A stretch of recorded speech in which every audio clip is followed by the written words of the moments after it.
국민의당이 오는 15일 전당대회를 엽니다. 이 4당 체제의 정치권에서 그동안 캐스팅 보트 역할을 했던 국민의당이 이번 전당대회를 계기로 대선을 이끌 새로운 지도부를 구성하는 겁니다. 이 차별화된 당 대표가 되겠다고 출사표를 던진 후보 5명을 저희 TV조선 스튜디오에 모셨습니다. 자, 좌석 배치 순으로 제 오른쪽에 손금주, 박지원 후보 나오셨습니다. 네. 자, 제 왼쪽으로 황주홍, 김영환, 문병호 후보 나오셨습니다. 안녕하세요. 안녕하십니까. 예, 반갑습니다. 바로 코너 진행하도록 하겠습니다. 자, 먼저 60초의 승부 코너입니다. 이 개인별 정견 발표라고 보시면 되겠습니다. 각 후보당 주어진 시간은 60초입니다. 내가 당 대표가 된다면 무엇을 하겠다. 자, 한 분씩 말씀해 주시면 되겠습니다. 먼저 추첨에 따라서 문병호 후보부터 해주시겠습니다. 안녕하십니까. 기호 1번 문병호 후보입니다. 지금 국민의당은 대단한 위기입니다. 사느냐 죽느냐의 기로에 놓여 있습니다. 우리 국민의당은 지난 총선에서 많은 지지를 받았습니다. 그러나 지금은 지지율이 반토막됐지 않습니까? 왜 이렇게 됐습니까? 헌정치와 원맨쇼가 당을 지배했기 때문입니다. 새정치와 안철수가 사라졌기 때문입니다. 이제 어떻게 해야 되겠습니까? 변화와 혁신을 해야 합니다. 새로운 정치의 가치를 확실하게 다시 세워야 됩니다. 우리는 지난 총선에서 새로운 정치를 내세워서 승리했습니다. 이번 대선도 새로운 정치를 전면에 내세우고 정체성을 확실하게 한다면 반드시 승리할 것입니다. 저 기호 1번 문병호가 새정치의 기수가 되겠습니다. 감사합니다. 네, 문병호 후보 정견 발표해 주셨습니다. 자, 다음은 김영환 후보 바로 가겠습니다. 사직생 기호 4번 김영환입니다. 우리는 할 수 있는가? 지난 4월 총선에서 모든 언론과 정치인들이 우리의 승리를 예견하지 못했습니다. 그러나 우리는 해냈습니다. 이번 벚꽃 대선에서 우리가 승리할 수 있겠는가 하는 문제를 이번 전당대회에서 토론하려고 생각합니다. 창당 초심으로 돌아가야 한다. 그것이 저의 생각입니다. 창당 초심, 새정치, 전국정당으로 돌아가지 않고는 승리할 수 없다 이렇게 생각합니다. 그러기 위해서 지도부를 교체해줘야 한다. 당대표의 얼굴을 역동적인 새로운 인물로 바꿔야 한다. 그렇게 생각합니다. 그렇게 하기 위해서 이번 전당대회가 있습니다. 우리는 이번 대선에서 할 수 있다. 우리는 할 수 있다. 이것을 우리 당원들께 소개하고 또 설명하는 그런 전당대회가 될 수 있도록 최선의 노력을 다하겠습니다. 기호 4번 김영환입니다. 네, 김영환 후보였습니다. 다음은 바로 황주홍 후보 1분 드리겠습니다. 네, 기호 3번 황주홍입니다. 지금 국민의당 위기가 심각합니다. 총선 때 26%대였던 지지율이 9%대까지 떨어졌습니다. 더 큰 문제는 지도부에 있었던 그 누구도 반성하고 책임지지 않는다는 것입니다. 바꿔야 합니다. 선장을 교체해야 합니다. 지금의 최고선은 바꾸는 것입니다. 저는 지금까지 이건 아니다. 이래선 안 된다고 비판하고 대안을 제시해 왔습니다. 정당 공천 폐지 전국위원장으로서 악법과 싸웠습니다. 국회의원 특권의 상징인 금배지를 달아본 적이 없습니다. 국회의원 국민소환제법을 최초로 대표 발의했습니다. 핵무기보다 더 무서운 것이 생각의 낙후입니다. 저는 새로운 생각, 새로운 실행력으로 당과 조국을 구해보겠습니다. 허준 같은 명의로 여러분의 기억에 남아있고 싶습니다. 저 황주홍 최선을 다하겠습니다. 저 황주홍을 기억해 주시기 바랍니다.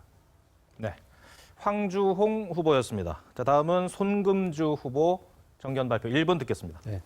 안녕하십니까. 창당 초심 기호 2번 손금주입니다.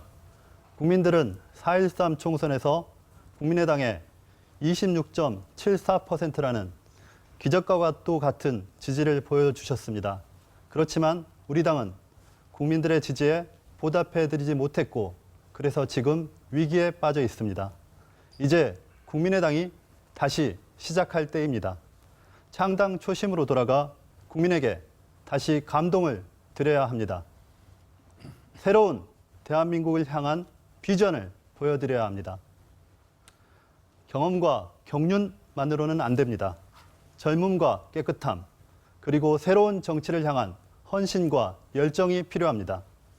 제가 당원 여러분, 국민 여러분과 함께 국민의당을 새롭게 바꾸겠습니다. 제가 국민의당의 후보를 지키고 정권 교체를 이루겠습니다. 예, 손금주 후보였습니다. 자, 다음은 마지막으로 박지원 후보 얘기 듣겠습니다. 저를 흔히들 정보통 정치 구단이라고 합니다. 실제로 청문회에서 검찰총장 등 9명을 낙마시켜본 구관왕입니다.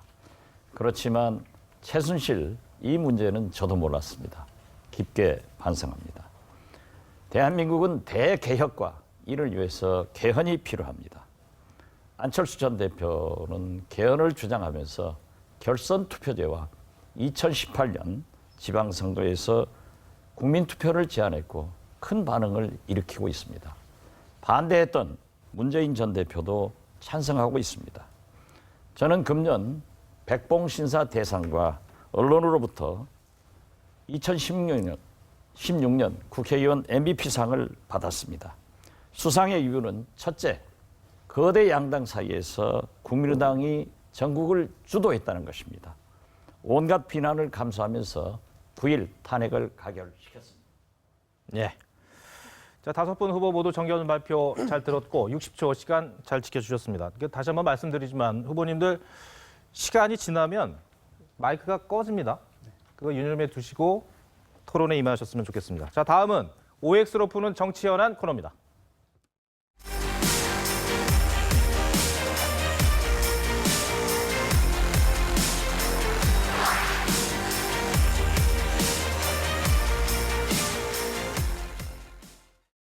네, OX로 푸는 정치 현안, 이 각 정치 현안에 대한 후보들의 경쟁력과 차별점을 판가름할 수 있는 시간입니다. 이 질문은 OX로 답변하실 수 있습니다. 그러니까 5분 모두에게 공통 질문 3가지를 드리겠습니다. OX로 답변을 하시고 왜 그렇게 선택을 했는지 1분 동안 설명을 하시면 됩니다.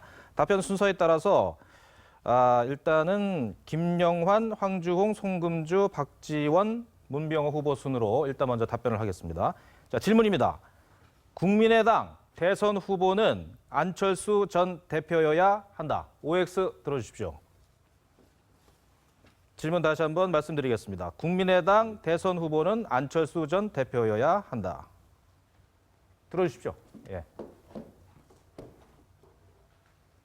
자, 모두 다 하셨네요. 좀 순서에 따라서 우리 김영환 후보부터 왜 X를 선택하셨는지 1분입니다. 우리 당은 열려있는 당이라고 생각합니다. 네. 누구든지 우리 당에 들어와서 경쟁해야 되고 또 우리 당에는 안철수 대표가 가장 유력한 그 대통령 후보가로 돼 있습니다만 또 천정배 의원이나 다른 후보들도 각축하고 경쟁할 수 있다고 생각합니다. 그런 것을 열어놓고 경쟁하는 플랫폼 정당이 되겠다고 약속을 해왔기 때문에 안철수 대표를 지금 대통령 후보의 가능성이 높다는 이유로 확정짓는 것은 무리가 있다 이렇게 생각하고 그런 면에서 개방적인 정당이어야 한다. 우리가 열려져 있기 때문에 희망이 있다고 생각합니다. 그래서 국민들의 여론을 봐가면서 또 안철수 대표의 여러 가지 부족한 점들을 보완해가면서 경쟁하고 그런 가운데 안철수 대표의 경쟁력이 강화될 수 있다고 보기 때문에 지금 그것을 확정적으로 말하는 것은 우리의 길을 막는 일이다 이렇게 생각합니다. 예, 알겠습니다. 다음은 이제 황주홍 후보가 말씀해 주실 텐데 5를 들으셨습니다. 근데 하나 말씀을 드릴 것은 카메라를 보시고 얘기를 하시는 게 나을 것 같습니다. 저를 보시기보다는. 네, 네. 네, 황주홍 후보, 왜 5를 드셨습니까? 네. 지금 현 시점에서 국민의당의 안철수 후보는 가장 앞서 있는 후보입니다. 안철수 후보가 되는 것이 현실적으로 가장 가능성이 높다고 봅니다. 그렇지만 이상적으로 생각하자면 여러 후보들에게 공정한 기회를 나누어 줄 수 있는 그런 기회는 반드시 보장되어야 할 것입니다. 제가 5를 동그라미를 한 이유는 안철수 대표는 창당의 1등 주역입니다. 그리고 새 정치를 표방한 우리나라의 가장 선도적인 정치 지도자라고 할 수 있겠습니다. 그래서 당연히 안철수 후보를 중심으로 저희가 결속할 수 있어야 한다고 믿습니다. 저도 그렇게 할 것입니다. 다만 고정적으로 어느 한 후보에게 저희 당의 지지가 또는 대선 후보의 얼굴이 고정되어 있는 것, 이것은 저희 당의 외연 확장에 도움이 되지 않을 것입니다. 그렇기 때문에 현실적으로 안철수 대표를 중심으로 하되 그러나 다른 후보에 대해서도 공정하게 열려 있는 마음으로 그리고 문을 활짝 열어서 저희 당이 대통령 후보의 산실되고 말 그대로 둥지가 되기를 바랍니다. 네, 다음은 송금주 후보 5 드셨습니다. 네. 이 질문에 대해서 O를 하신 분이나 X를 하신 분이나 답은 똑같다고 생각합니다. 현재 시점에서 그리고 지지율이 낮아진 현재 시점에서 우리 당의 대선 후보는 그리고 우리 당의 대권을 향한 정권 교체를 위한 귀중한 자산은 안철수 대표라고 생각합니다. 물론 우리는 플랫폼 정당을 계속 외쳐왔고 또 그 문은 계속 열어둘 것입니다. 안철수 대표와 경쟁하고 또 우리 당원들을 설득하고 우리 국민들을 설득할 수 있는 분이 들어와서 그 치열한 경쟁 속에서 본인이 대권 주자로서의 역할을 할 수 있다면 그때 바꿀 수 있는 것입니다. 그러나 지금 이 시점에서 당이 위기에 있고 또 당이 하나가 돼서 우리의 자산을 지키고 정권 교체를 이루어야 할 현 시점에서는 안철수 대표가 적임자라고 저는 생각합니다. 네, 좋습니다. 박지원 후보 5 드셨습니다. 왜 그렇습니까? 네, 우리는 작년 4월 총선에서 안철수 대표가 여의도에 텐트 하나 쳐가지고 기적적으로 승리를 거두었습니다. 지금 현재도 우리 당에서 가장 높은 지지율을 받고 있습니다. 물론 우리 당의 지지도가 낮습니다. 그렇지만 작년 총선 때도 지지율 8%에서 그러한 승리의 기적을 이루었습니다. 안철수 대표는 저에게 늘 얘기했습니다. 선배님, 절대 저 혼자 하지 않겠습니다. 민주당의 문재인처럼 가면은 제2의 문재인이 되기 때문에 우리는 문을 열어놓고 누구든지 들어와서 국민의당을 정체성을 인정한다고 하면은 강한 경쟁을 하도록 하겠습니다. 그래서 손학규, 정운찬 그 누구도 우리에게는 열려 있다는 것을 표방하기 때문에 지금 현재는 우리 국민의당을 지키고 특히 다당제에서 이것이 가장 필요합니다. 그리고 안철수 중심으로 몸을 키워야 된다 이렇게 생각합니다. 예. 자, 문병호 후보님 5 드셨습니다. 예, 저는 국민의당 후보는 안철수가 아니고 다시 뛰는 안철수가 돼야 한다고 생각합니다. 안철수는 승리의 아이콘입니다. 지난 2012년 등장하자마자 단박에 박근혜 대세론을 물리쳤습니다. 그리고 지난 대선판을 예측 프로의 판으로 만든 사람입니다. 지난 총선에서는 새로운 정치를 내세우고 낡고 기득권 정치를 타파한다는 기치로 승리를 했습니다. 마찬가지로 이번 대선에서도 대선을 이길 사람은 안철수밖에 없습니다.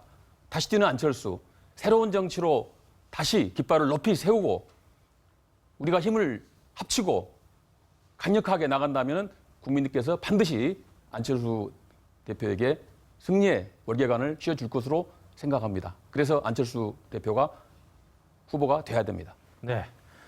자, 이어서 공통 질문 두 번째 드리겠습니다. 자, 비방 및 반기문 전 총장과의 연대를 위해 국민의당은 해체할 수도 있다. 비방 및 반기문 전 총장과의 연대를 위해 국민의당은 해체할 수도 있다. 자, 모두 들어주셨네요. 공통 의견이 나오셨네요. 자, 순서에 따라서 황주홍 후보 먼저 설명을 해주시죠. 네. 저는 자강론을 얘기합니다. 네. 지금은 우리의 비교 우위를 확보해서 우리 스스로를 강화하는 것 이것이 가장 중요한 과제입니다. 저희 당이 정권 교체의 중심이 되고 국민의당이 정권 교체의 주체가 되는 그 길을 가기 위해서 제가 당대표에 출마하게 된 것이기도 합니다. 그렇지만 앞으로 정치적인 상황은 급변할 수 있기 때문에 아까도 말씀드렸지만 저희가 유연하고 능동적으로 상황에 따라서 그때그때 여러 가지 형태의 연대와 세력의 합종 연행이 필요할 것입니다. 다만 그러함에 있어서도 원칙과 기준이 있어야 합니다. 국민의당을 중심으로 또 국민의당이 변형되거나 훼손되지 않는 형태 내에서 국민의당을 중심으로 이루어지어서 후보의 단일화를 할 수 있는 길이 충분히 있다고 믿기 때문에 저는 국민의당 중심으로 가야 된다고 봅니다. 네. 자, 손금주 후보 말씀해 주십시오. 네. 저희 당은 창당 초기부터 일관되게 플랫폼 정당을 말씀드려 왔습니다. 그리고 그 플랫폼 정당은 세력 대 세력, 당대당의 연대가 아니고 어떠한 대선 주자든 우리 당에 오셔서 우리 당의 당원들을 설득하고 또 국민들을 설득하고 경선을 통해 본인이 대선 후보가 될 수 있다는 그 문을 열어둔 것입니다. 그 방침은 지금도 유효하고 앞으로도 계속될 것입니다. 국민의당의 자강론 맞는 말씀입니다. 국민의당은 현재 당원들이 자부심을 가지고 또 자존심을 가지고 이 당을 국민들이 주신 새로운 정치를 하라는 그 소명을 가지고 이 당에서 대권 주자를 내고 또 정권 교체를 하는 그런 역사적인 사명을 완수할 것입니다. 그런 의미에서 반기문 총장이 저희 당에 들어올 수는 있지만 당대당이나 세력 대 세력의 연대는 없습니다. 네, 시간 다 됐습니다. 자, 다음 박지원 후보 X 드셨습니다. 설명해 주십시오. 우리는 대변혁을 앞두고 있습니다. 개헌을 통해서 우리나라를 완전히 개혁시켜야 됩니다. 또 그리고 국회에서도 다당제를 통해서 일당 독주를 막아야 됩니다. 지난 총선 때 안철수 대표는 제3당의 기치를 들고 성공을 했습니다. 이제 새누리당도 분열됐습니다. 이렇게 되면은 지금 현재 5당 체제가 됐습니다만은 또 하나의 정당이 출현할 것으로 우리는 예측하고 있습니다. 이 다당제 시스템에서 우리 국민의당처럼 중도를 지향하는 그러한 정당의 필요성은 반드시 있기 때문에 우리 국민의당을 지키는 것이 또 안철수 대표와 천정배 대표가 경쟁을 해서 우리의 힘을 기르는 것이 필요하기 때문에 저는 꼭 중도의 기치를 들고 있는 국민의당이 정치 발전을 위해서 다당제에서 필요하다 이렇게 생각합니다. 네. 자, 다음은 문병호 후보 X 드셨습니다. 원칙 없는 연대는 몰락의 길입니다. 정치 공학적인 후보단이라는 당에 망하는 길입니다. 결코 있어서는 안 됩니다. 우리 당은 국민 촛불 혁명과 맞닿아 있습니다. 국민 촛불 혁명이 뭡니까? 낡고 기득권, 기성구태 정치를 혁파하는 것입니다. 우리 국민의당은 그러한 것을 목표로 창당했습니다. 그리고 지난 총선에서 승리했습니다. 더 이상 연대해서는 안 됩니다. 우리 당만의 새로운 정치, 정체성을 정확히 세우고 깃발을 높이 들 때 국민들은 지지할 것입니다. 그리고 그 힘으로 반드시 승리할 수 있습니다. 지난 총선에서 우리가 승리했지 않습니까? 이번 대선도 반드시 승리할 수 있습니다. 네. 자, 마지막으로 김영환 후보 말씀해 주시기 바랍니다. X 드셨습니다. 지난 총선에서 세 당이 나오면 야권이 분열되면 여당의 어부지를 가져다 줄 것이다 하는 그런 주장이 여론조사기관과 언론에 있었습니다. 그러나 결과는 그것을 뒤엎는 것이었습니다. 그때 저는 야권 통합을 반대하고 우리가 꿋꿋이 이 강을 건너서 선거혁명을 이루어야 된다는 주장을 했습니다. 그런 과정에서 우리가 낙선하고 어려움을 겪었습니다만 그렇게 해서 국민의당이 출연하게 되었습니다. 지금 국민들은 이번 대통령 선거를 통해서 정권 교체를 원하고 있습니다. 정권 교체를 이뤄낼 수 있는 정당은 두 개의 정당밖에 없습니다. 하나는 더불어민주당과 국민의당밖에 없다고 생각합니다. 이 두 당이 경쟁해서 정권을 잡아야 하는데 이제 국민들은 국민의당을 선택하게 될 것이라고 생각하기 때문에 절대로 이 당이 없어져서는 안 된다 이렇게 생각합니다. 예, 알겠습니다. 자, 공통 질문 세 번째 드리겠습니다. 근데 이것은 저희가 좀 시간 관계상 사회자 직권으로 30초만 답변하는 것으로 하겠습니다. 30초만. 자, 질문은 더불어민주당 국회의원 7명의 이번 중국 방문은 시적절하다. 질문입니다. 더불어민주당 국회의원 7명의 이번 중국 방문은 시적절하다. OX 들어주십시오. 어제 송영길 의원 등 7분이 왕이 외교부장을 만났죠. 자, 모두 같은 답변입니다. 그럼 순서에 따라서 손금주 후보 30초입니다. 네. 왜 X를 드셨습니까? 민주당 의원들의 의원 외교 필요합니다. 다만 사드 문제와 관련해서 우리 국내에서 정리가 되지 않은 상황에서 특히 사드와에 관련해서 이해 당사국인 중국에 의원들이 방문해서 왕이 외교부장과 만나서 우리가 사드 문제에 대해서 국내에서 어떠한 입장이 정해지지 않은 상태에서 그 의원들이 가서 마치 사드에 반대하고 그런 모습을 보이는 것은 적절하지 않다고 생각합니다. 좋습니다. 다음은 박지원 후보, X 드셨습니다. 저는 중국 정부에서 저에게 찾아왔습니다. 그래서 사드는 우리 당에서 당론으로 반대하고 있지만 외교적으로 해결할 문제이고 그런다고 중국에서 우리 한국에 대해서 경제 보복 조치를 하는 것은 바람직하지 않다 하고 강력한 항의를 했습니다. 이번 민주당 의원들이 방중을 해서 왕이 외교부장을 만나는 등 여러 가지 활동을 하고 있지만은 그러한 것은 좀 부적절하다 이렇게 판단합니다. 네. 자, 다음 문병호 후보 말씀해 주십시오. 역시 외교는 우리가 국내에서 어느 정도 의견을 통일하고 하나의 목소리를 내야 한다고 생각합니다. 민주당 의원들의 충정은 이해하지만은 좀 성급한 게 아닌가 생각이 됩니다.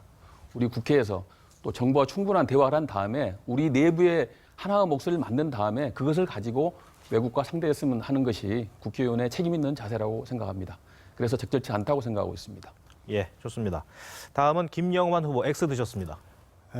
박근혜 대통령이 탄핵을 받고 있지만 아직 국가가 있다고 생각합니다. 정부가 따로 있다고 생각합니다. 민주당이 지금 집권한 상태가 아니라고 생각합니다. 그런데 이것이 국익에 관련되는 이런 외교를 섣불리 의원들이 몇몇이 하는 것은 적당하지 않다 이렇게 생각합니다. 우리는 국가를 중심으로 국익을 중심으로 생각해야 된다고 생각하고 그런 면에서 사드 배치를 전략적 모호성을 갖고 있는 민주당 의원들이 당론을 수렴한 것도 아닌데 중국을 방문한 것은 적절하지 않다 이렇게 생각합니다. 예. 자, 마지막으로 황종 후보 말씀해 주십시오. 네, 민주당 의원들의 중국행 충정을 이해합니다. 그렇지만 좀 더 신중했었어야 합니다. 특히 외교와 국방 이거는 초당적으로 가야 합니다. 초당적 외교, 초당적인 국방. 더구나 우리나라는 지금 핵무기를 개발해서 우리를 가까이 하고 있는 북한이 있는 그런 엄중한 외교 환경에 놓여 있습니다. 이런 상황에서 정부와 또는 초당적 협의 없이 가는 것은 위험하다고 생각합니다. 네, 좋습니다. 자, 다음은 단답형 쾌도난마 시간입니다.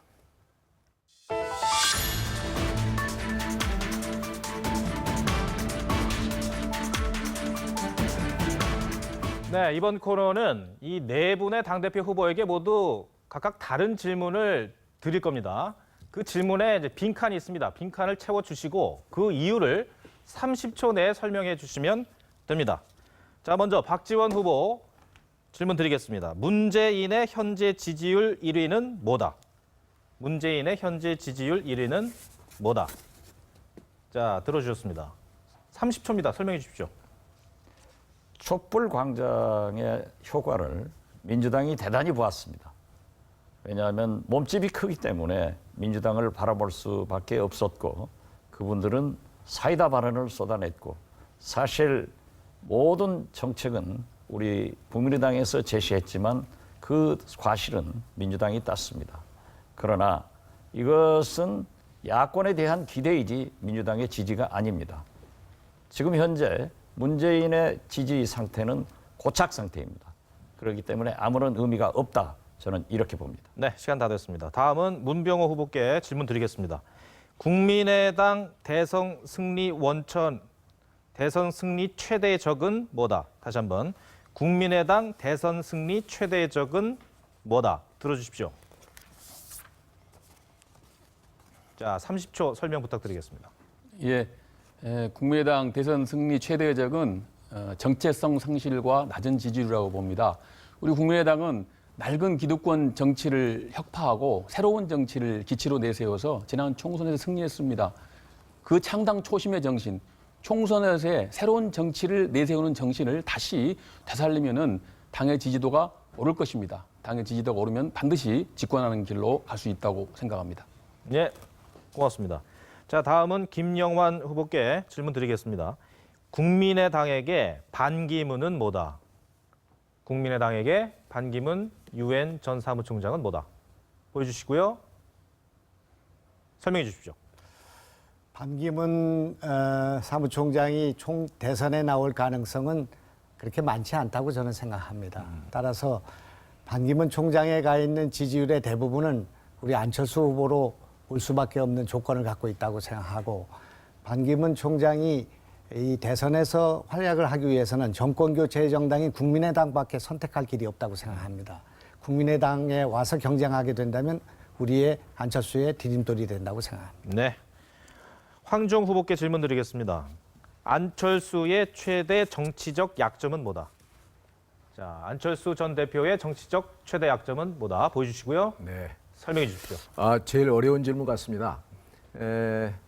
여러 가지 장점과 단점이 누구에게나 있게 마련입니다. 안철수 후보의 정치적인 가장 한계라면 너무 자주 철수했던 것이라고 생각합니다. 다행히 이제 철수를 안 하는 쪽으로 결의를 다지고 있기 때문에 과거의 그런 약점이 많이 극복되었다고 생각합니다. 안철수 후보가 이번에 당당하게 그리고 끝까지 국민의당과 함께 최선을 다할 것을 저는 기대합니다. 예, 시간 다 됐습니다. 송금주 후보 마지막으로 질문 드리겠습니다. 민주당의 개헌 보고서는 뭐다? 질문입니다. 민주당의 더불어민주당의 개헌 보고서는 뭐다? 보여주십시오. 예. 친문 자, 패권의 적폐입니다. 친문 패권, 민주당의 한계입니다. 그러한 모습이 여실히 드러난 것이 이번 개헌 보고서입니다. 정권에 조바심을 내고 남들에게는 엄격하고 자신들에게는 관대하고 절차적 정의나 정당성에 대해서는 무시하는 그 한계가 여실히 드러난 것입니다. 이러한 모습 또한 새누리당의 적폐와 마찬가지로 해소돼야 될 적폐인 것입니다. 예, 고맙습니다. 5분 후보 모두 시간 잘 지켜주고 계십니다. 바로 다음 코너로 넘어가겠습니다. 이번 코너는 웃으며 푸는 사지선다입니다.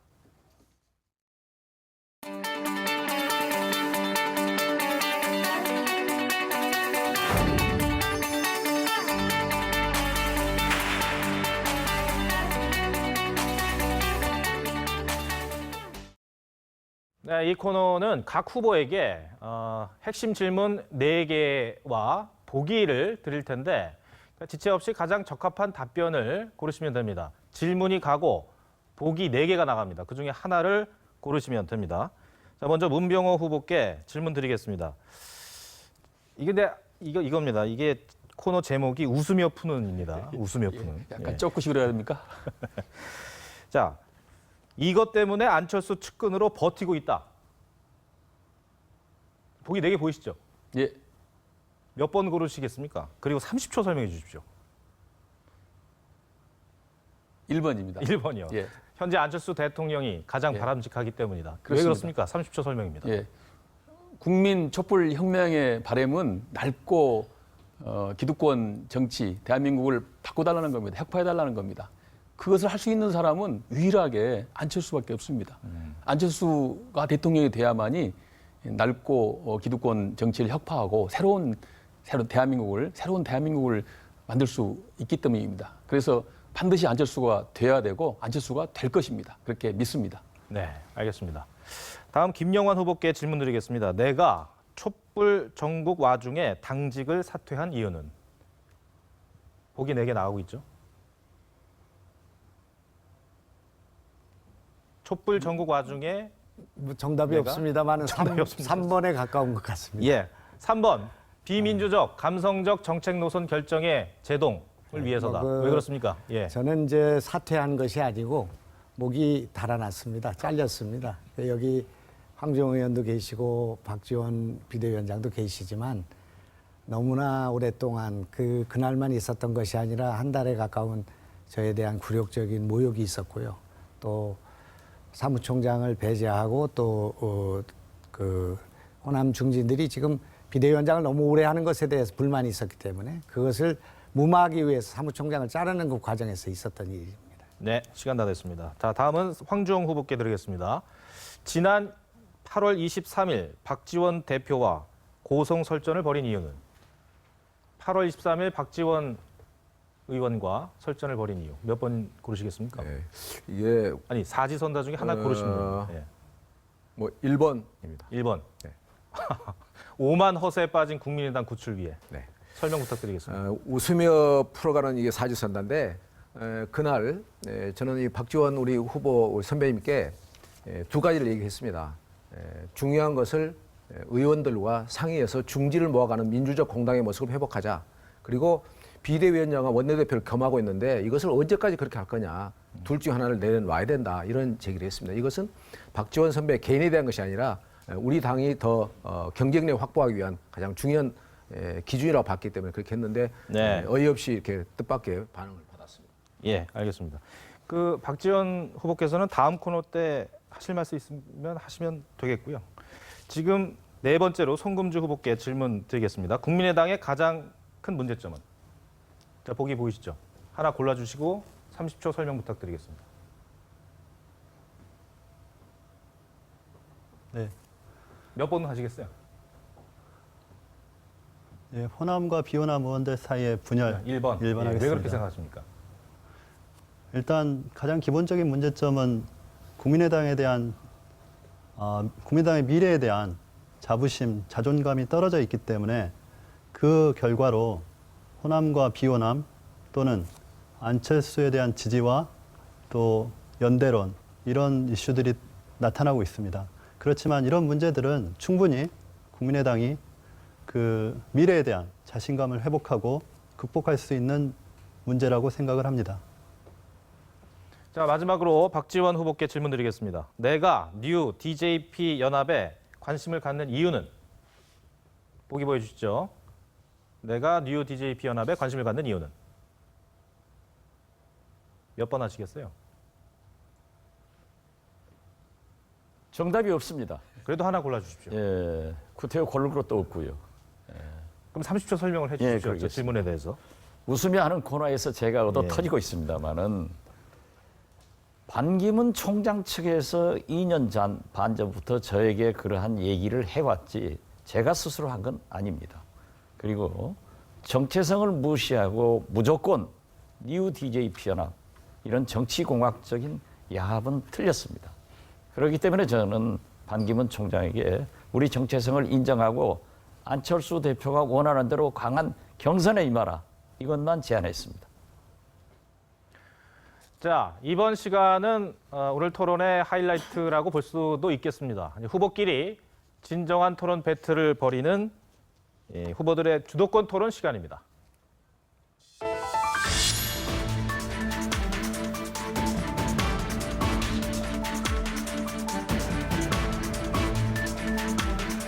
자, 이 토론은요, 각 후보들에게 주체적으로 6분씩이 주어집니다. 6분을 알아서 사용하시면 되는 겁니다. 그러니까 상대 토론 후보를 한 분만 지정해서 6분을 다 쓰셔도 되고, 뭐 2분을 하셔도 되고, 근데 다만 30초 이상은 반드시 답변을 들어야 됩니다, 상대방의.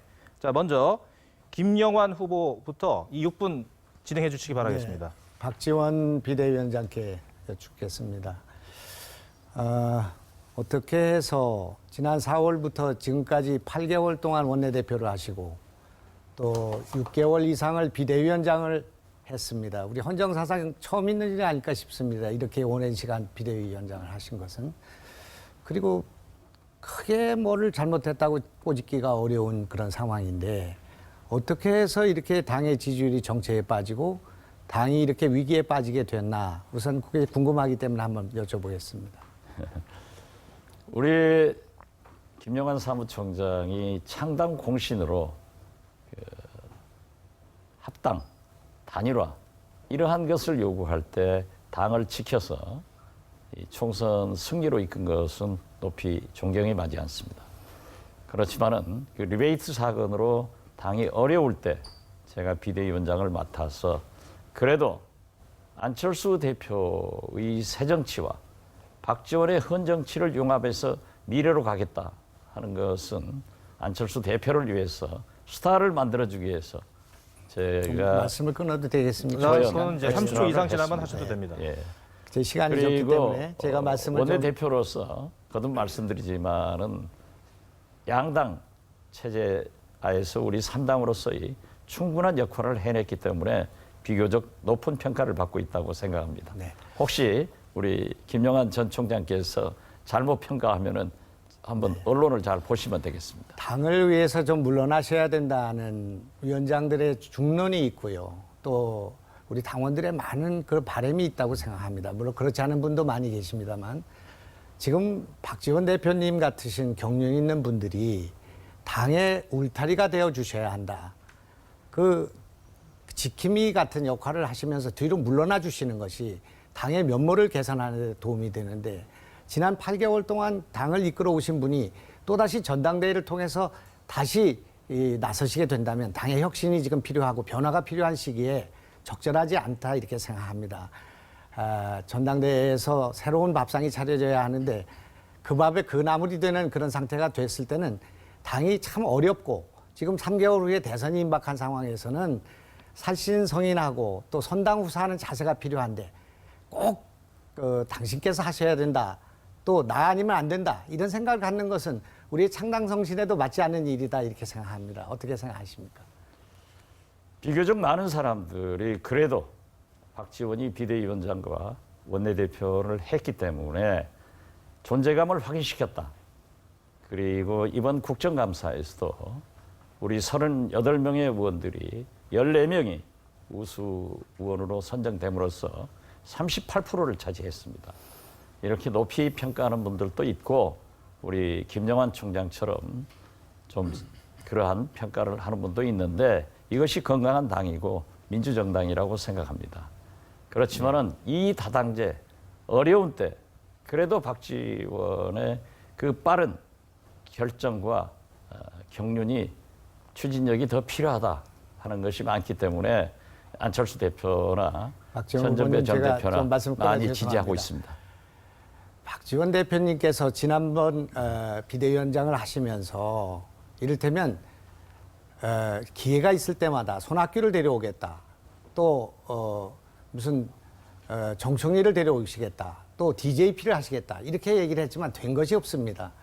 이것이 그런 주장을 할 때마다 당의 정체성이 흔들리고 우리 안철수 대표에 대한 그런 지지율이 내려갔다고 생각합니다. 이런 헛발질을 하면 안 된다고 생각합니다. 당의 정체성을 분명히 세우고 우리 후보를 가지고 가야지 계속 흔드는 이 일을 비대위원장께서 계속해서 언론에 나올 수는 있지만 당이 흔들리는 이런 일들이 계속됐다고 생각합니다. 지금이 어느 시대인데 뉴 DJP를 한단 말입니까? 이것을 계속 언론에 유포하고 있기 때문에 당이 제대로 설 수 없다 이렇게 생각합니다. 어떻게 생각하십니까? 그러한 것은 전부 안철수 또 천정배 두 대표와 공유를 해서 우리 외연 확장을 위해서 얘기를 했습니다. 또 제가 아까도 뉴 DJP 연합에 대해서는 분명히 거기에서 제안을 했지만은 제가 거절했다 하는 말씀을 상기시키면서 그래도 손학규 전 대표나 정운찬 전 총리가 안철수 대표를 수차례 만나서 상당히 가깝게 오고 있기 때문에 저는 큰 성과를 냈다 이렇게 생각을 합니다. 조금 더 남았습니다. 예, 이제 결국은 뭐 많은 노력을 하셨습니다만 이게 지금 지지율이 반토막이 났습니다. 그리고 당이 이 지경에 빠지게 됐습니다. 이런 상황에서 비대위원장께서 책임을 안 지고 우리가 책임지는 것이 정치라고 얼마나 많이 얘기해 왔습니까? 이런 상태에서도 다시 이 당에서 대표가 될 수 있다는 생각을 하시고 그렇게 해서 또 전당대회에 나와서 당원들한테 표를 달라고 한다면 이거는 정말 도리가 아니라고 생각합니다. 후배들한테 길을 열어줘야 된다고 생각합니다. 지금 시대가 흘러도 한참 흘렀다고 생각합니다. 대표님은 유능하시고 또 아주 훌륭한 인품과 여러 가지를 갖고 계시지만 물러나는 것보다 더 당을 위하는 일이 없다고 생각합니다. 그렇기 때문에 이번 전당대회를 통해서 물러나지 않는 우리 그 박지원 후보에게 다음에 좀 이렇게 뒤에 물러서셔서 당을 위해서 헌신하고 정권 교체를 위해서 일할 수 있는 그런 기회를 드려야 한다. 저는 그렇게 생각합니다. 어떻게 생각하십니까? 그렇게 김 총장께서도 저를 유능하다고 생각하고 훌륭하다고 하면은 이 남마 같은 전국에서 박지원이 하는 게 박지원 후보님 지금 시간이 다 돼서 이런 식입니다. 시간이 다 돼서 박지원 의원님의 말은 이 방송에서 나갈 수가 없기 때문에 제가 끊겠습니다. 그리고 한 가지 말씀드릴 게 제가 이제 모두에 한 분이 그러니까 상대 토론 후보를 한 명만 지명해도 상관이 없다라고 말씀을 드렸는데 일단 다음 순서가 황교안 후보인데 황교안 후보 하시는 거 보고 제가 룰을 좀 바꿀 여지도 있다라는 생각이 좀 들거든요. 일단은 황종 근데 후보 우선 시간이 좀 시간 미리 적은 좀 지안 나왔- 합니다. 아니 6분 시간이 좀 나왔으면 좋겠어요. 6분을. 또 그래야 우리 좀 지금 후보께서 요구를 하시는 것이 6분 표시가 좀 됐으면 하거든요. 6분에서 5분, 4분 이렇게 되는 거. 예. 그럼 저희가 그 여건이 안 돼서 1분 남았을 때 말씀드리는 걸로 네, 하겠습니다. 예.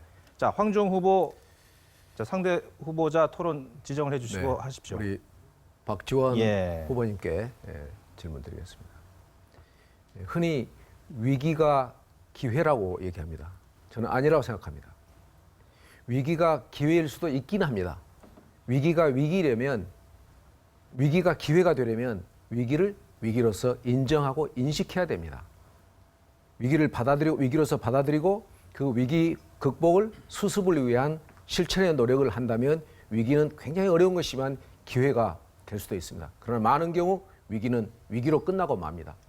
지금 우리 당에 대한 여기서 참 말씀드리기 부끄러운 얘기지만 정당 지지율이 아까 여러 후보들도 말씀하셨지만 총선 때 저희가 26%대였습니다. 근데 지금은 한 자릿수 9.7%의 정당 지지율도 나오고 있습니다. 이보다 더 큰 정확한 통계가 과학이 어디에 있겠습니까? 그런데 우리 박지원 선배의 말씀 들어보면 잘못하셨다는 게 없단 말이에요. 그 지도부는 다 잘했는데 정당 지지율이 빠졌다면 무슨 필요 곡절이 도대체 어디에 있느냐? 원인이 뭐겠나? 이것 때문에 저희가 이 위기 극복을 하는데 상당한 저는 걸림돌이 있다고 봅니다. 위기를 위기로서 받아들이고 누군가가 반성하고 책임을 져야 되는데 뭐 표현이 좀 죄송하지만 그저 자화자찬을 하시기 때문에 위기 극복이 되질 않는 거다 이런 말씀을 드립니다. 그렇다면 우리 박지원 후보님께서는 여론조사를 어떻게 생각하시는지 아니면 여론조사라는 것이 국민의 민심을 반영하는 것인데 그것에 대해서는 일희일비할 필요가 없는 것인지 우선 먼저 간단하게 말씀해 주시죠. 제가 오늘 굉장히 큰 시험대에 든 것 같습니다. 김영환 의원에 의해서 우리 황교안 의원까지 평상시에 저렇게 비난하니까 제가 감수를 하겠습니다. 총선 때 우리 국민의당의 지지도는 분명히 8%였습니다. 그리고 모든 여론조사 기관과 언론이 새누리당은 약 200석을 차지할 거고 우리 국민의당은 원내 교섭단체도 구성하지 못했을 것이다 했지만은 우리가 승리를 했고 정당 투표에서는 전국에서 2등 그리고 민주당이 꼴등을 했습니다. 9%의 지지받은 트럼프가 91%의 지지받은 힐러리에게 이겼습니다. 제한된 시간이기 그래서 때문에 잠깐만요. 그래서 지금 제 그러면 질문은 잠깐만요. 네. 이거는 아니, 시간에서 우리 스태프께서 지금 제가 하는 얘기는 시간에서 빼주세요. 빼주시고 이 룰을 조금 변경하겠습니다. 이제 상황을 보니까 지정을 한 명 이상 해주십시오.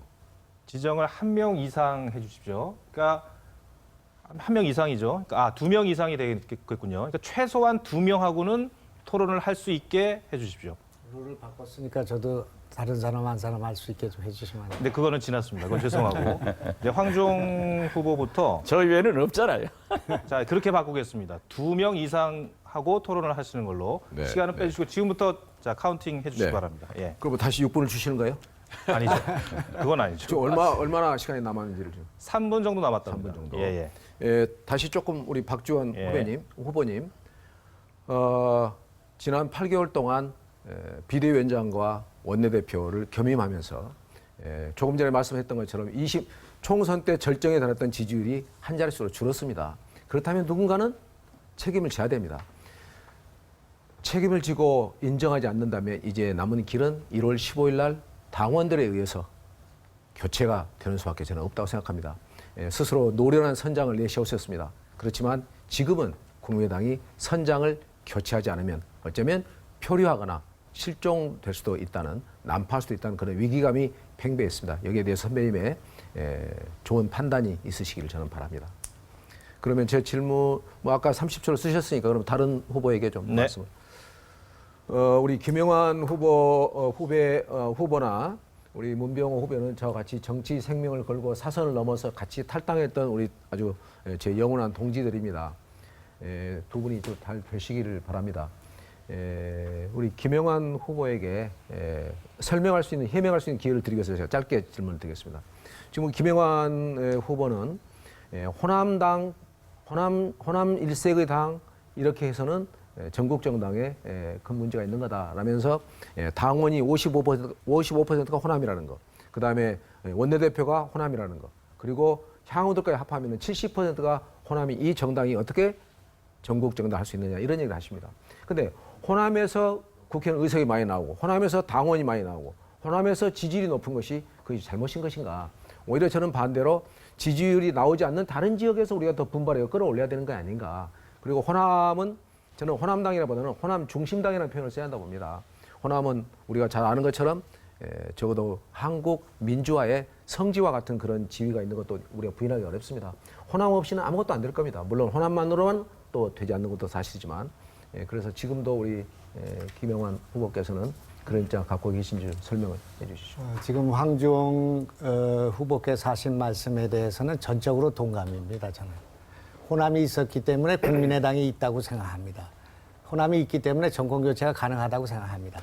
제가 문제를 제기한 것은 우리 박지원 후보님이 계신 목포에 전당원 투표를 하는데 투표 유권자가 8,000명입니다. 50만밖에 안 되는 도시에 8,000명의 유권자가 있고 충청도가 충청도, 충청남도, 대전을 합쳐도 8,000명이 될까 말까 합니다. 조금 넘습니다만 이렇게 지역적 등가성이 문제가 되기 때문에 그걸 지적한 것이지 네, 좋습니다. 호남의 지지도가 있기 때문에 제가 반대한 것은 아니라 그런 말씀입니다. 네. 조금 남았는데 네. 다시 한번 우리 박지원 후보님께 드리겠습니다. 우리 박지원 선배님의 공직관 같은 거 한번 들어보고 싶습니다. 비대위원장과 원내대표를 겸임했을 때 수도 없이 많은 사람들이 저를 포함해서 둘 중 하나는 내려놔야 된다. 이건 한국 정당사에 유례가 없는 일이다. 그리고 빨리 전당대회를 열어야 된다. 8, 9월에는 전당대 개최해야 한다. 그렇지만 그렇게 계속 미루고 나에게 맡겨달라. 나에게도 생각이 있다 하다가 결국에 1월 달에 전당대회를 치르고 맙니다. 두 당, 새누리당이라든가 민주당은 이미 8월 달에 치렀습니다. 그래서 우리 그 의원들 사이에는 이 당보다는 개인의 어떤 그 자리와 본인의 어떤 권력 의지에 충실하는 그런 가치관을 갖고 계신 것은 아닌가 하는데 거기에 대해서 어떻게 생각하시는지 말씀해 주시죠. 어쩔 수 없습니다. 지금 시간이 다 됐습니다. 다음 주도권은 송금주 후보에게 드릴 텐데 말씀드렸던 것처럼 2명 이상 후보에게 질문해 주시기 바랍니다. 송금주 후보님, 자 지금부터 시작해 주시죠. 네, 우리 김영환 후보님께 묻겠습니다. 우리 김영환 후보님, 아까 이제 황교안 후보께서 말씀하셨는데 이제 호남의 역할 다 인정하시는 걸로 저는 알고 있습니다. 다만 호남 역시 호남만을 바라보는 국민의당은 원하지 않습니다. 호남의 역할, 새로운 정권 교체를 위한 역할을 하기 위해서 호남뿐만 아니라 호남 외 지역에서도 지지를 받는 그런 국민의당을 원한다고 생각합니다. 우리 김영환 후보는 그런 부분을 위해서 어떤 역할을 할 수 있습니까? 호남 유권자들은 우리 지지자들, 우리 당원들은 정권 교체를 원하고 있다고 생각합니다. 정권 교체를 하기 위해서 전국 정당을 원하고 있다고 생각합니다. 호남에서만 지지를 강력하게 받는 지역당을 원하고 있지 않다고 생각합니다. 다른 지역에서의 확장성을 가진 후보, 또 그런 정당을 원하고 있다고 생각합니다. 영남에서 지난 총선 때 20% 가까운 정당 지지를 받았습니다. 지금 3%로 내려갔습니다. 그런 것을 우리 호남 유권자와 호남 우리 당원들이 원하고 있지 않다고 생각합니다. 그렇기 때문에 이 확장을 위해서는 우리가 이 정당을 이 전국 정당화해야 한다. 전국 정당화를 위한 노력을 해야 된다. 그런 불씨를 살려야 한다. 그렇게 생각합니다. 지금 전 당직과 전 국회직과 전 최고위원들이 다 호남으로 채워져 있는 이런 상황에서 저 하나만이 후보로 달랑 서 있습니다. 그렇기 때문에 이 불꽃을 살려서 의원을 확장해야 영남에서 표를 가져와야 충청에서 표를 가져와야 호남 우리 지지자들이 자부심을 갖고 정권 교체의 길에 나설 수 있다. 이게 생각하기 때문에 영남에서 표를 갖지 못하는 또 전국에서 지지를 갖지 못하는 국민의당을 호남이 계속 지켜줄 거라고 생각하면 안 된다. 그렇게 생각합니다. 네. 답변 감사합니다. 저는 우리 세 분, 또 박지원 후보를 포함한 네 분이 모두 열심히 했다고 생각합니다. 국민의당 창당 초기부터 지금까지 대과 없이 쟁점들을 리드해 왔고 선대도 정당으로서 38석밖에 안 되지만 잘 해왔습니다. 그리고 이 자리에 있는 모든 분들, 우리 김영환 후보도 사무총장이었습니다. 자, 우리 문병 후보 그 당시에 전략본부장이었습니다. 우리 황주홍 후보 그 당시에 전남 도당 위원장이었습니다. 자, 황주홍 후보한테 묻겠습니다. 전남 도당 잘 운영하셨습니까? 제가 국민의당이 4.13 총선에서 48%의 정당 지지율을 받았습니다. 그런데 지금 20%입니다. 그건 전남의 국민의당에 대한 지지율을 말씀드립니다. 네, 네. 그럼 우리 황주홍 후보는 어떤 역할을 했습니까? 전남 도당 위원장으로서 저는 여러 통로를 통해서 여러 운영 방식에 대한 문제, 또 소통의 부재에 대한 문제를 많이 들어왔습니다. 이런 부분에 대해서 우리 황주홍 후보께서 당대표로서 앞으로 이런 부분에 어떠한 책임감을 갖고 어떻게 할 수 있을 것이라는 부분을 말씀해 주셔야 될 것 같습니다. 네, 네. 좋은 질문 주셨습니다. 우리 송금주 후보 감사합니다. 우선 국민의당의 지지율이 한 자릿수로 곤두박질을 쳤는데도 그동안 잘해왔다라고만 얘기를 한다면 도대체 이 지지율은 무슨 뭐가 되는 건가? 지지율이 낮은 것을 설명할 수 있는 길이 없어지는 겁니다. 잘하고 있는데 지지율이 낮다면은 우리에게 지지를 하지 않은 국민들이 그러면은 잘못 판단하고 있다는 얘기인가? 이렇게밖에 얘기가 되지 않을 겁니다. 전남도당 위원장으로서 전남도에서의 우리 전남도의 정당 지지율이 낮은 것에 대한 책임이 없느냐? 저 책임을 느낍니다. 38명의 우리 의원들 다 모두 책임을 느낍니다.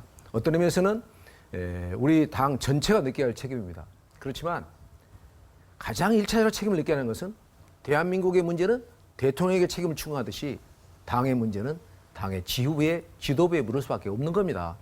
그거를 지도부는 잘한다고 지금 우리 송금주 후보님 말씀 얼른 들어보면은 지도부는 별로 큰 책임이 없는 것처럼 얘기를 하시면서 지금 김영환 사무총장이나 우리 문병호 후보나 저 같은 사람이 책임이 있는 것처럼 말씀하신 건 저는 공감을 하기 어렵다고 봅니다. 가장 큰 책임은 뭐니 해도 지휘부에 있었던 그중에서도 비대위원장과 원내대표를 겸임하면서 장장 8개월을 함께 해온 그리고 그러면서 우리들의 중론을 민주적으로 38명의 의견을 묻지 않고 혼자 늘 죄송합니다. 박지원 선배님이 혼자 언론에다가 먼저 입장을 발표를 합니다. 그리고 당에 돌아와서 그걸 가지고 우리가 찬반 논의를 벌입니다. 그래서 제가 지적한 게 뭐냐면 선배님 30초가 넘었습니다. 짧게 하겠습니다. 선배님 이런 얘기를 먼저 당에서 얘기를 합시다. 당에서 한 다음에 넘었습니다. 나중에 하자. 이런 얘기를 했는데 그런 것들이 저는 큰 원인이라고 봅니다. 저는 황주홍 후보님 말씀도 공감합니다. 다만 제 말씀을 곡해하신 것 같습니다. 지도부가 우리 국민의당이 한 사람의 정당이 아닙니다.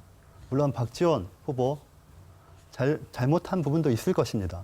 그렇지만은 저는 우리 당에서 나머지 세 분이 본인의 역할을 어떻게 했는지 또 본인이 앞으로 그럼 어떻게 할 것인지에 대한 구체적인 비전 제시 없이 한 사람의 탓으로 지지율이 한 자릿수가 됐다는 식으로 말씀하시는 건 잘못됐다는 것입니다. 특히 전남 도당의 문제는 정말 명확하게 저는 좀 짚고 가야 된다는 것입니다.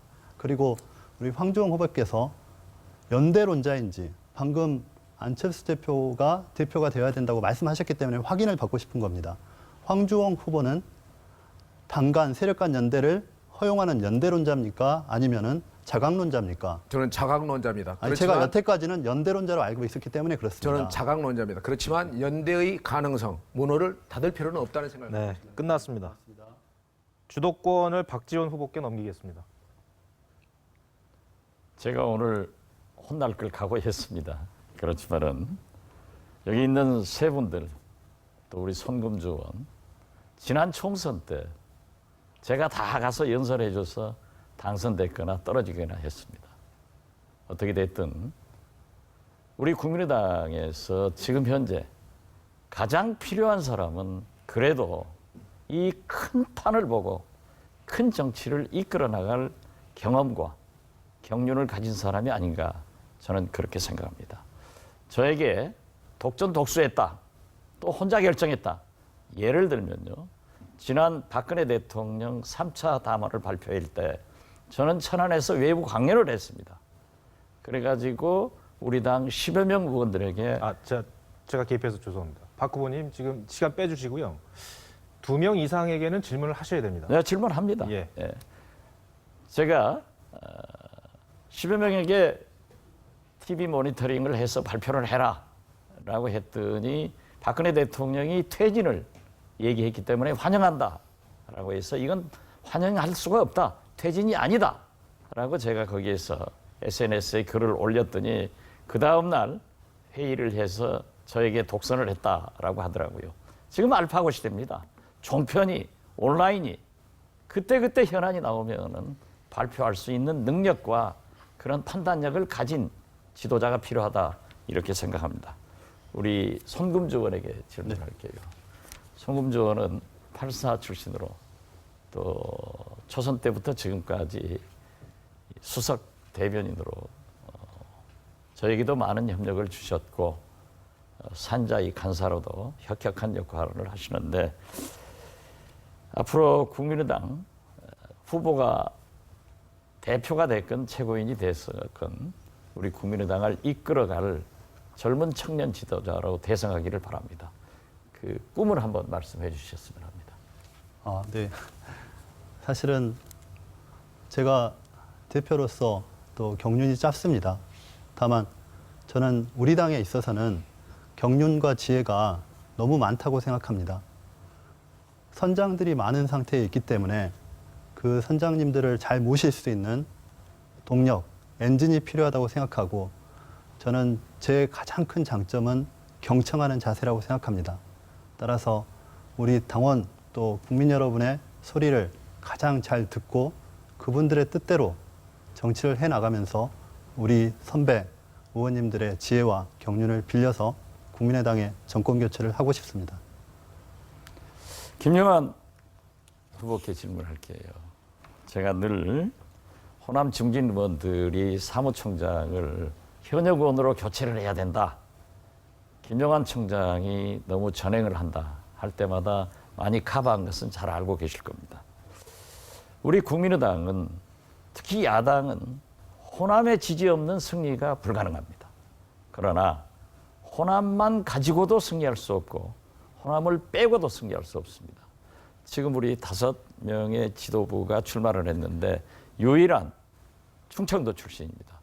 그래서 이번에 꼭 대표가 되든 최고인이 되든 우리 국민의당의 외연을 확대하는 데 역할을 해 주시기 바랍니다. 거기에 대한 계획 한번 말씀해 주십시오. 시간 얼마 남은지 확인할 수 있습니다. 지금 자 멈춰주시고요. 몇 분 남았습니까?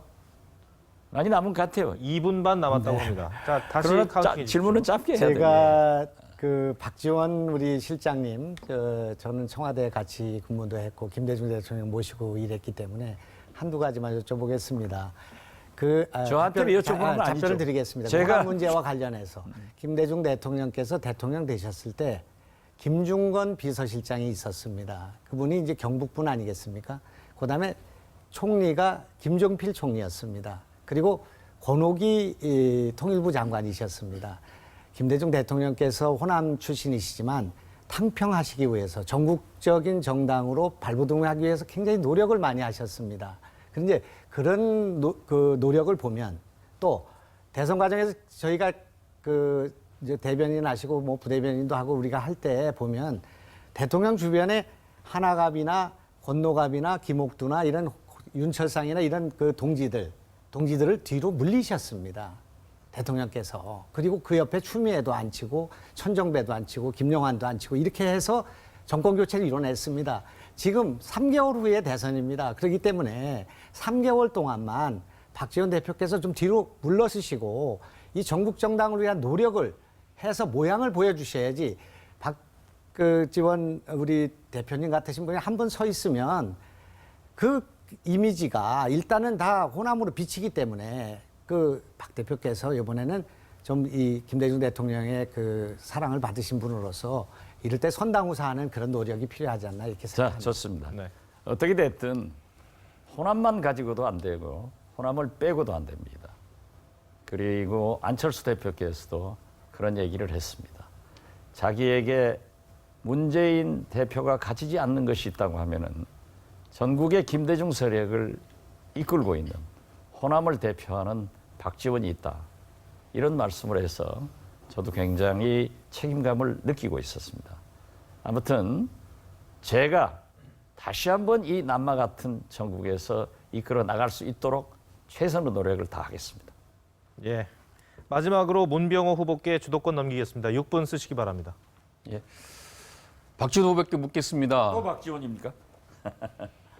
박지원 후보님, 당대표 역할이 뭡니까? 당대표 역할은 당을 단결 화합시켜서 우리의 정책을 추진하는 그러한 추진력을 가진 사람이 지금 필요하다 이렇게 생각합니다. 그것이 저는 아니라고 역할이고요. 봅니다. 저는 그 답변에서요, 박지원 후보께서 당대표로서의 자격이 없다고 생각합니다. 당대표는 그거 하는 거 아닙니다. 그건 국회의원이 하는 일입니다. 당대표는 말이죠, 당의 지지도를 올리고 선거에 승리하는 당을 만드는 것이 당대표의 역할입니다. 한번 보십시오. 제가 지금 도표를 가져왔는데요. 박지원 비대위 체제 정당 지지율 추이를 제가 한번 해봤습니다. 조사해봤습니다. 그랬더니요, 박 대표님이 취임하셔갖고 6개월 가까이 비대표 하셨는데 똑같습니다. 그렇지 않습니까? 새누리당은 엄청나게 하락했습니다. 10% 이상. 민주당은 10% 이상 올랐습니다. 결론은 지표상으로는 같은데 사실상 떨어진 거예요. 그렇지 않습니까? 이게 갤럽 조사입니다. 그런데 지금 박지원 대표님께서는 자꾸 잘했다고 그러시는데 저는 잘한 게 없다고 봅니다. 잘한 건 뭘 잘하셨느냐? 국회의원으로서 잘했죠. 국회의원으로서 잘하셨기 때문에 국감 우선도 되시고 백봉 신상도 받으셨습니다. 그런데 저는 당대표가 국감 우수원이 되면은 그건 창피한 일입니다. 왜 당대표가 국감 우수원이 됩니까? 국감 우수원은 후배들에게 좋은 이슈 주고 후배들이 문제제기 해가지고 후배들이 국감 우수원이 되도록 해야지, 당대표는 그것을 지휘하고 당이 모두가 다 잘 될 수 있도록 하는 것이 당대표지, 당대표님이 국감 우수원 되는 게 잘한 겁니까? 그래서 저는 박 대표님 연설 많이 들어봤지만은 당지도 추락에 대해서 어떠한 진단도 하시지 않고 어떠한 반성도 안 하시고 계십니다. 오늘 이 자리에서 한번 말씀해 주십시오. 당지도가 왜 추락했습니까? 그거 한번 얘기해 주세요. 뭐 어떻게 생각하고 계신지 듣고 싶습니다. 제가 비대위원장을 할 때 우리 문 후보는 전략홍보본부장으로서 그러한 전략을 다 세워야 됩니다. 그리고 그러한 것을 당에 보고를 해야 됩니다. 제가 알고 있기로는 그러한 얘기를 거의 하지 않았고 상당히 그 업무에 충실했는가, 이런 문제에 대해서는 제가 여기에서 구태여 말씀드리지 않겠습니다. 우리 국민의당은 38석의 의원입니다. 그렇기 때문에 또 야당은 원내에서 의정활동으로 국민들에게 평가를 받아야 됩니다. 한 상임위원회에 2명, 3명입니다. 그렇기 때문에 아니 그렇게 패배주의적인 말씀하시면 됩니까? 그러면 열심히 의정활동을 하는 것이 국민의당을 위하는 길이라고. 아니 의정활동 해가지고 생각합니다. 지지율이 뭡니까 이게 잘하는 게 아니죠. 전략홍보본부장에서 그렇게 지지율 떨어지게 했는데 보십시오. 거기에 대해서도 한번 얘기해 그건 보세요. 말이죠, 박 대표님. 그 정말 개변이라고 보는데요. 대표는 당 지지도를 높이고 승리하는 당을 만드는 것이 대표의 역할입니다. 무슨 상임위 활동을 해서 지지도가 올라갔으면 잘하시는 거죠. 그러나 상임위 활동 잘했는데 지지도가 떨어졌지 않습니까? 이것은 분명히 문제입니다. 그 정도 했기 때문에 자, 들어보세요. 그러한 잠깐만, 지지도를 유지하고 제가 있다고 아직 봅니다. 답변을 권리가 없습니다. 그리고 지금 지금 제가 잠깐 문 예. 후보님, 2명 이상에게 질문해야 제가 됩니다. 나중에 물어볼 생각입니다. 예. 지금 저는 그 박 대표님이 이번 탄핵 퇴진 국면에서 정말 저는 당을 잘못 이끌었다고 생각합니다. 안철수 대표께서 11월 2일 날 박근혜 퇴진을 해야 한다고 의총에서 요구를 했습니다. 알고 계십니까? 그런데 그렇습니다. 예. 당에서 원내 의총에서 누구도 그것을 뒷받침하지 않았습니다. 의총만 하면은 퇴진, 탄핵 아직 할 때가 아니다. 국회의원들이 책임 있는 자세를 보여야 된다. 그런 민심과 동떨어진 결정만 하고 있었습니다. 그리고 하도 답답해서 의총이 박근혜 대통령 퇴진 결정을 못하니까 일주일 후에 원외위원장이 중심이 돼서 중앙위에서 박근혜 퇴진 당론을 정했습니다. 그럼에도 불구하고 우리 박지원 대표님께서는 퇴진 당론을 뒷받침했습니까? 뒷받침 안 했죠. 안철수 대표께서는 한 달 동안을 거리를 쏟아지면서 서명운동을 했습니다. 그런데 과연 박지원 대표님께서 그러면 거당적으로 말이죠. 의원들 다 나서서 서명운동에 동참하고 퇴진운동에 동참했느냐? 안 했죠. 그러니까 국민들은 우리 국민의당이 박근혜 대통령 퇴진 탄핵 국면에서 가장 앞장서서 선명하게 투쟁한 걸 모르고 있습니다. 게다가 12월 2일 날 탄핵 결정을 거부함으로써 우리 당을 탄핵의 미온적인 세력으로 만들었다는 것입니다. 이 점에 대해서 한번 답변해 주십시오. 안철수 대표가 처음에는 온라인 그리고 거리 서명을 할 때 제가 의원총회에서 당론으로 백업을 하자라고 했지만은 의원들이 거부를 해서 저는 직접 거리에 나가서 안철수 대표와 함께 서명운동을 강하게 했습니다. 그리고 탄핵은 상정이 목표이지 가결이 목표이지 상정이 목표가 아닙니다. 만약 2일 날 상정했으면 부결됐습니다. 됐습니다. 저는 그래도 그렇습니다. 9일 날 됐습니다. 상정을 해서 가결됐기 때문에 안철수 됐습니다. 대표도 탁월한 선택이었다. 또 국민들도 그렇게 하고 박 있습니다. 대표님, 박근혜 대통령 탄핵은요, 박지원이 한 게 아닙니다. 국민이 한 것입니다. 국민이 왜 했죠. 박지원의 기량을 했다고 그러십니까? 그러나 국민이 한 전략은 것이죠. 잘 세운 거죠. 전략 잘못 세운 거죠. 자, 시간이 모두 다 됐습니다. 이 주도권 토론이 저희가 6분씩 할당을 해드렸는데 그 얘기를 들어보니까 좀 시간이 많이 부족하다는 좀 절실히 느낍니다. 어쨌든 시간의 제약은 있고 주도권 토론은 여기서 마치도록 하겠습니다. 그리고 이 토론에도 거의 이제 막바지에 왔는데 자 마지막으로 그러니까 자리 순서 배치대로 하겠습니다. 제 왼쪽부터 송금주 후보부터 1분 드리겠습니다. 마무리 발언 해주시기 바랍니다. 네, 감사합니다. 존경하는 국민 여러분, 또 당원 동지 여러분, 제가 국민의당 현역 의원 또 수석 대변인으로서 좀 더 역할을 충실히 했다면은 지금 우리 당의 위기가 오지 않았을 거라 이런 생각도 합니다. 제가 진심으로 뉘우치고 또 사죄의 말씀을 드립니다. 하지만 이대로 우리 당이 무너질 수는 없습니다. 이제 다시 일어나야 할 때입니다. 젊고 또 추진력 있는 제가 네 분의 후보가 가진 경륜과 경험에 더해서 국민의당을 새롭게 바꾸고자 합니다. 국민의당이 중심인 정권 교체를 반드시 이루고 싶습니다. 이번 정권 교체, 국가를 망하게 하는 정권 교체가 되어서는 안 됩니다.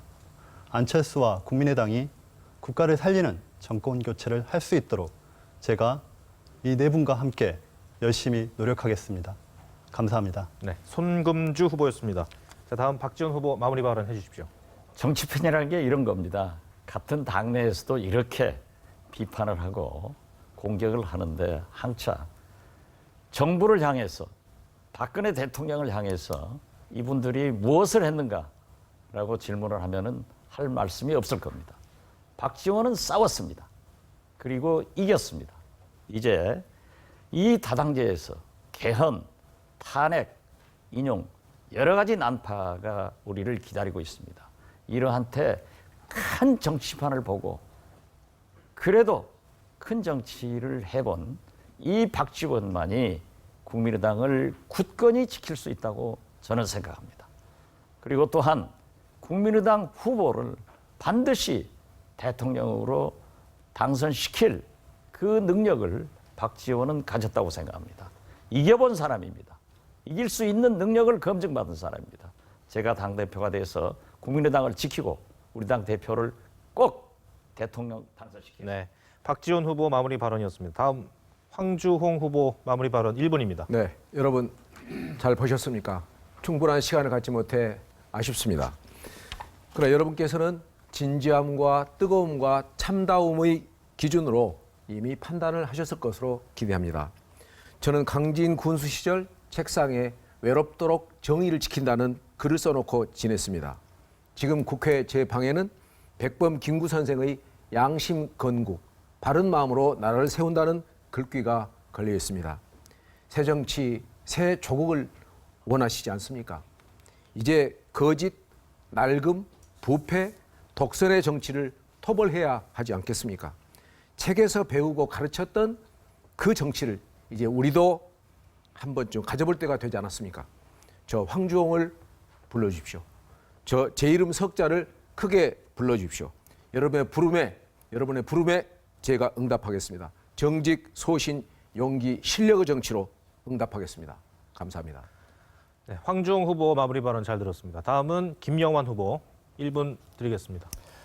나보다 당을 먼저 생각하는 것, 또 당보다 나라를 먼저 생각하는 것이 새정치라고 생각합니다. 그런 면에서 그동안 친박, 비박으로 갈라져 싸우던 정치의 말로를 지금 보고 있습니다. 그러나 벚꽃이 피기 전에 이 정치가 친노, 비노의 정치로, 친문, 비문의 정치로 흘러갈 가능성이 상당히 큰 상황 속에 있습니다. 이걸 막아야 된다고 생각합니다. 이걸 어떻게 막을 것인가? 이것은 우리 국민의당이 이 의무를 수행할 수밖에 없는 조건을 갖고 있습니다. 그래서 당 대표를 바꿔줘야 되는 것입니다. 그렇게 해서 이 당이 지금 현재 이 패권 정치로 흘러갈 수 있는 이 조건 속에서 국민의 관심을 모아야 되는데 그렇게 되기 위해서는 전국 정당을 하지 않고는 불가능합니다. 당의 면모를 바꿔줘야 합니다. 지금 같은 형식으로는 이길 수가 없습니다. 그렇기 때문에 지금 현재 이 전당대회에서 당의 얼굴을 바꿔줘야 한다. 전국 정당으로 가야 한다. 새 정치로 돌아가야 한다. 이렇게 생각합니다. 네, 마무리됐습니다. 김영환 후보 마무리 발언 잘 들었고요. 문병호 후보 마지막으로 해주시기 바랍니다. 국민의당은 승리해야 합니다. 왜냐하면은 국민 촛불 혁명의 정신이 바로 국민의당의 정신이기 때문입니다. 국민의당은 승리할 수 있습니다. 지난 총선에서 낡은 기득권 정치 혁파하고 새로운 정치를 기치로 해서 승리했습니다. 이제 우리는 헌정치 걷어내고 원맨쇼 걷어내고 우리 당원 모두가 총일 모으는 소통의 정치 그리고 새로운 정치의 기치를 높이 세우고 다시 뛰는 안철수 내세우면 승리할 수 있다고 생각합니다. 저 기호 1번 문병호가 앞장서 보겠습니다. 저 기호 1번 문병호 작년에 새정치민주연합을 제1호로 탈당했습니다. 사법연수원 시절에는 전두환 정권의 임명장을 받기 싫어서 판검사 임용을 거부했습니다. 제가 한번 새로운 정치의 가치를 확실히 세워서 정권 교체 반드시 이루어내겠습니다. 감사합니다. 예. 자, 5분 오늘 토론에 참석하시느라고 참여하시느라고 고생 많으셨습니다. 인사드리겠습니다. 감사합니다. 네. 네, 국민의당의 당 대표를 뽑는 전당대회는 오는 15일입니다. 자, 지금까지 국민의당 당대표 후보 5분 모시고 토론해봤습니다. 오늘 순서는 모두 마치도록 하겠습니다. 고맙습니다.